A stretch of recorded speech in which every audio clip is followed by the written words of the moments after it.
नमस्कार, मैं मुकेश पंडित। दोस्तों, कभी कभी पुरानी चोट और पुराने घाव बहुत दर्द देते हैं। वही हाल कुछ अब महाराष्ट्र का हो रहा है, जो कि महाराष्ट्र को बीजेपी के दो नेताओं ने जो चोट दी है या जो दर्द दिया है या जो घाव दिए हैं, वो अब हरे हो रहे हैं। ये बात उद्धव ठाकरे की जा रही है। वहीं उद्धव ठाकरे इस समय मोदी के दिए गए पुराने बयान को लेकर एनडीए गठबंधन पर हावी हैं और कह रहे हैं कि मोदी ने मेरे माता पिता का अपमान किया है, बाला साहब ठाकरे का अपमान किया है, मेरे बेटे को बदनाम किया है। मेरे परिवार को बदनाम कर रहे हैं, मेरे बेटे को बदनाम किया उन्होंने। यहाँ तक मोदी जी की पहुंच गई कि वो मुझे नकली संतान कहने लगे, और ये मेरे पिताजी का और माता जी का अपमान है मोदी जी ने किया हुआ।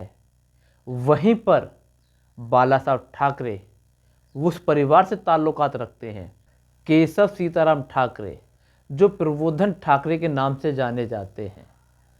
वहीं पर 1960 में गुजरात से अलग हुए महाराष्ट्र में अहम भूमिका निभाने वाले और समाज सेवी केशव सीताराम ठाकरे ही थे। और उसी परिवार को या उसी ठाकरे परिवार पर अगर मोदी जी उंगली उठा रहे हैं या सवाल खड़े कर रहे हैं या अपमान कर रहे हैं, जो बात उद्धव ठाकरे उठा रहे हैं, अगर वो सहानुभूति अगर उद्धव ठाकरे के साथ जुड़ जाती है तो क्या हाल होगा बीजेपी का। वहीं पर जिस तरीके से बीजेपी ने या मोदी या अमित शाह ने जिस तरह से मराठियों की पार्टियों को तोड़कर अपनी सरकार बनाई, उद्धव ठाकरे हो या शरद पवार हो, वहाँ मराठियों को जिस तरीके से तोड़ा गया वो एक अहम सवाल बन चुका है, जिसका जवाब जनता ने 2024 के लोकसभा चुनाव में दिया था। वहीं पर उद्धव ठाकरे हो या राहुल गांधी हो, जो गुजरात बना जो महाराष्ट्र है, या गुजरात बना मराठी या मोदी बना मराठी जो बनाया हुआ है चुनाव को, वहीं जिस तरीके से महाराष्ट्र से उठाकर फैक्ट्रियां कंपनियों को गुजरात लेकर जाया गया है, उस पर ना तो देवेंद्र फडणवीस बोले, ना ही अजित पवार ने कुछ कहा, ना ही एकनाथ शिंदे मुख्यमंत्री होते हुए भी कुछ कर पाए या कुछ बोले। वो भी एक अहम सवाल और मुद्दा बना हुआ है महाराष्ट्र चुनाव में। उन सबको लेकर उद्धव ठाकरे हों, शरद पवार हों या राहुल गांधी हों, बीजेपी पर लगातार आक्रामक रूप अपनाए हुए हैं।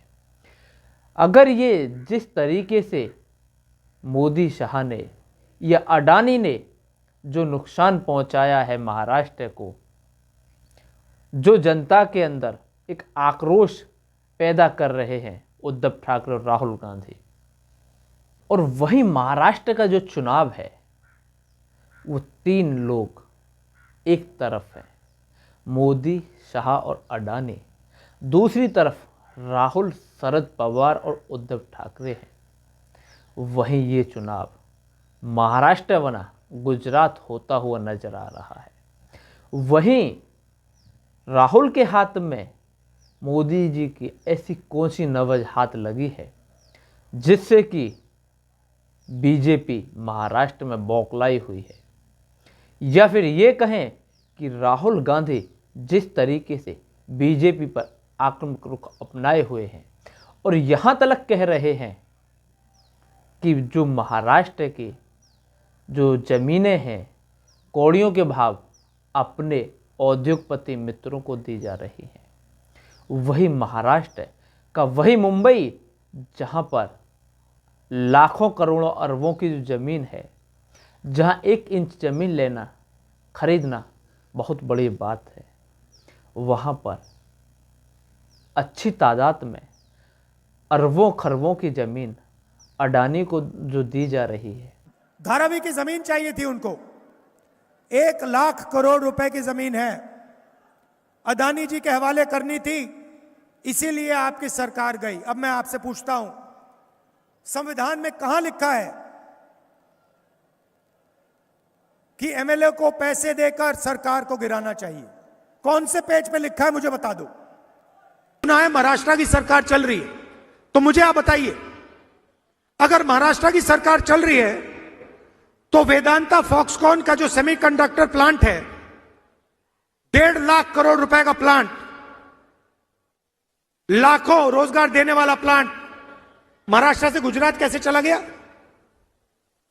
अगर महाराष्ट्र की सरकार चल रही है तो टाटा एयरबस हवाई जहाज मैन्युफैक्चरिंग प्लांट 1.8 लाख करोड़ रुपए का प्लांट, जिससे 10,000 युवाओं को रोजगार मिलता, वो गुजरात कैसे चला गया?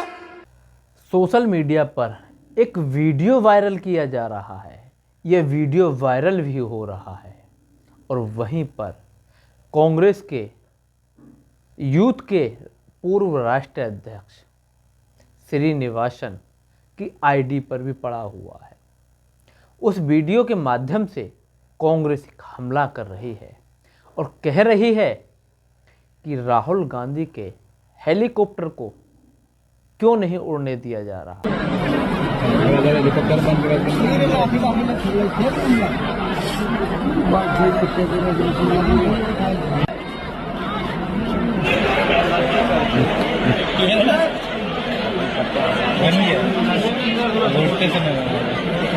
और जो आरोप लगाया है कांग्रेस ने, कहा है कि 30 से लगभग 60 मिनट तक राहुल गांधी के हेलीकॉप्टर को नहीं उड़ने दिया। क्या मोदी और शाह राहुल गांधी से घबराए हुए हैं या किसी और अन्य कारण के कारण, अन्य समस्या के कारण, या किसी और समस्या के कारण राहुल गांधी का हेलीकॉप्टर नहीं उड़ पाया? मगर कांग्रेस तो आरोप ये लगा रही है कि बीजेपी, अमित शाह या मोदी राहुल गांधी से घबराए हुए हैं, या फिर ये कहें कि राहुल गांधी जिस तरीके से मोदी के बयान पर पलटवार किया है, जो कि मोदी जी ने कहा था कि जो लाल किताब है ये खाली है, इसके अंदर जो पेज हैं वो नए कोरे पेज हैं। कांग्रेस ने फर्जीवाड़े में अपना ही रिकॉर्ड तोड़ दिया है। कांग्रेस के लोग संविधान के नाम पर अपनी एक अलग लाल किताब बंटवा रहे हैं। ऊपर तो लिखा है भारत का संविधान, लेकिन लोगों ने जब भीतर से खोला तो पता चला कि लाल किताब कोरी है। तो राहुल गांधी उसी किताब को खोलकर दिखा रहे हैं। ये भरी हुई किताब है, ये दलितों की आवाज़ है, ये अंबेडकर की आवाज़ है, बाकी काफ़ी नाम भी राहुल गांधी ने गिनाए हैं। और जिस तरीके से राहुल गांधी संविधान की किताब को लेकर, या फिर ये कहें कि लाल किताब को लेकर बीजेपी पर लगातार या मोदी जी पर लगातार आक्रामक रुख अपनाए हुए हैं। और आज हिंदुस्तान के प्रधानमंत्री कहते हैं कि इस किताब के अंदर कुछ नहीं है, खाली किताब है। देखिए, ये खाली किताब नहीं है, ये देखिए,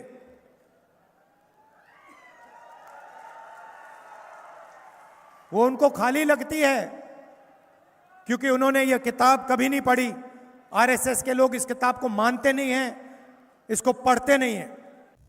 क्या बीजेपी इससे बौखलाई हुई है, या फिर जिस तरीके से लोकसभा के चुनाव में मोदी जी ने महाराष्ट्र के भीतर 18 चुनाव रैलियां की थीं, मगर उनका नतीजा क्या रहा कि एनडीए 16 सीट हार गया था, 18 में से मात्र 2 जगह जीत दर्ज कर पाई। या फिर जिस तरीके से महाराष्ट्र में मराठियों को या मराठी लोगों की पार्टियों को तोड़कर जिस तरीके से अमित शाह ने ये जो नई सरकार का गठन किया था, क्या उसका रिजल्ट या उससे जो वहाँ की जनता नाराज़ थी, क्या उसके जो 24 के परिणाम में दिखा, क्या वही हाल इस विधानसभा चुनाव में होने जा रहा है? और जो हमारे जो जानकारी प्राप्त हुई है या जो हमारे आंकड़े निकल कर सामने आ रहे हैं, महाराष्ट्र के भीतर लगभग 100 से लेकर 120 तक बीजेपी का आंकड़ा, ये बीजेपी एनडीए जीत रहा है। वहीं लेकर 150 से 175 और 80 के बीच इंडिया गठबंधन या ये कहें महाविकास आघाड़ी जीतने में कामयाब होता हुआ नज़र आ रहा है। लगभग देखा जाए तो 50 सीटों का दोनों गठबंधनों के बीच मार्जिन नज़र आ रहा है। वहीं पर इंडिया गठबंधन 50 सीट आगे नज़र आ रहा है। मगर यहाँ पर कोई भी सर्वे या कोई भी न्यूज़ चैनल या कोई बड़ा मीडिया चैनल या मीडिया हाउस या कोई प्रिंट मीडिया, इलेक्ट्रॉनिक मीडिया, मतलब मीडिया का कोई भी संस्थान इस समय आंकड़े नहीं दिखा पा रहा या सक्षम नहीं हो पा रहा है जिस तरीके से हरियाणा चुनाव के नतीजे सामने आए, या फिर ये कहें कि बाकी जो कुछ संस्थान हैं वो अडानी के दबाव में या मोदी जी के दबाव में नहीं दिखा रहे हैं। क्या है, क्या मोदी और शाह जो ये 50 सीटों का लगभग 50 सीटों का जो अंतर नज़र आ रहा है, क्या ये 20 तारीख तक उस अंतर को पाट पाएंगे या फिर ये अंतर बढ़ सकता है? क्या रहेगा महाराष्ट्र का चुनावी परिणाम? क्या 20 तारीख के चुनावी परिणाम 23 तारीख के रिजल्ट के बाद महाराष्ट्र में महाविकास आघाड़ी सरकार बनाने जा रही है? वहीं पर अगर बात की जाए शरद पवार की या उद्धव ठाकरे की या राहुल गांधी की, उद्धव ठाकरे शरद पवार के लिए और कांग्रेस के लिए भी रैलियां कर रहे हैं। वहीं शरद पवार उद्धव ठाकरे और कांग्रेस की रैलियां कर रहे हैं, वो हिसाब कांग्रेस कर रही है। वहीं पर एनडीए कहें या महायुति कहें, उनमें कोई एक दूसरे के लिए चुनाव प्रचार नहीं कर पा रहा, आपस में तालमेल नहीं बिठा पा रहे हैं।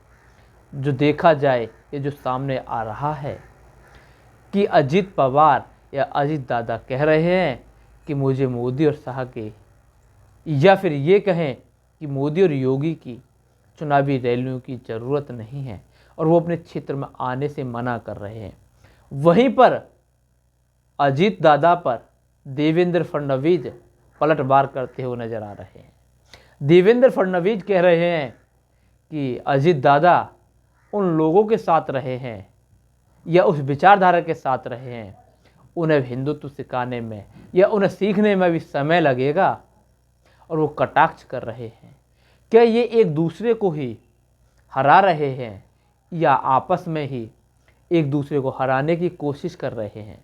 जिस तरीके से आपस में तालमेल नहीं है, क्या ये वोट ट्रांसफ़र कर पाएंगे? क्या है इनका जो समीकरण बिगड़ रहे हैं? वहीं पर महाअघाड़ी में शरद पवार 84 साल की उम्र में और एक गंभीर बीमारी से भी ग्रस्त हैं, और जो कि कैंसर के पीड़ित हैं। 84 साल की उम्र में 4 से 5, 6 रैली तक वो करते नज़र आ रहे हैं महाराष्ट्र के भीतर। सबसे बड़ी बात तो, यह सबसे बड़ी हद तो तब हो गई जब शरद पवार बारिश में भी अपनी रैली को, अपने भाषणों को जनता को संबोधित करते नजर आए और भाषण देते नजर आए 84 साल की उम्र में, और कैंसर जैसी बीमारी से पीड़ित होने के बाद भी, और जो कि मौत और ज़िंदगी के बीच जूझ रहे हैं। इस उम्र में लोग खाटों से नहीं उठ पाते हैं, वो चुनावी रैलियां कर रहे हैं, और बरसात के भीतर भी वो अपनी रैलियां कर रहे हैं, भाषण दे रहे हैं। और शरद पवार वो व्यक्ति हैं या वो व्यक्तित्व है कि अगर आज भी कोई उन्हें फ़ोन करता है तो फ़ोन रिसीव करते हैं, अगर रिसीव नहीं कर पाते हैं तो बैक कॉल अवश्य करते हैं। और वहीं पर बीजेपी में तो या एनडीए गठबंधन में जूथ पत्रम की सी नौबत सामने आ रही है। क्या इस तरीके से जूथ पत्रम से चुनाव जीत पाएगा क्या ये एनडीए गठबंधन? यह महायुक्ति, या फिर जिस तरीके से मराठियों को लेकर या मराठी सभ्यता को लेकर या मराठियों के अपमान को लेकर या अपने माता पिता के अपमान को लेकर या अपने पुत्र के अपमान को लेकर उद्धव ठाकरे जिस तरीके से बीजेपी पर लगातार सवाल दाग रहे हैं या हमलावर हैं, क्या ये ही इनको सहानुभूति मिल रही है या ये इनको प्लस पॉइंट है? वहीं जिस तरीके से राहुल गांधी भी महाराष्ट्र हो, मुंबई की ज़मीन हो, या किसानों की सोयाबीन हो या किसानों की अदर समस्या हो, उसको लेकर जो लगातार सरकार को कटघरे में खड़ा कर रहे हैं, क्या ये महाविकास अघाड़ी को एज मिलता हुआ नजर आ रहा है? जय हिंद, जय भारत। अगर आपको हमारा वीडियो अच्छा लगा हो तो चैनल सब्सक्राइब करें, वीडियो शेयर अवश्य करें। धन्यवाद।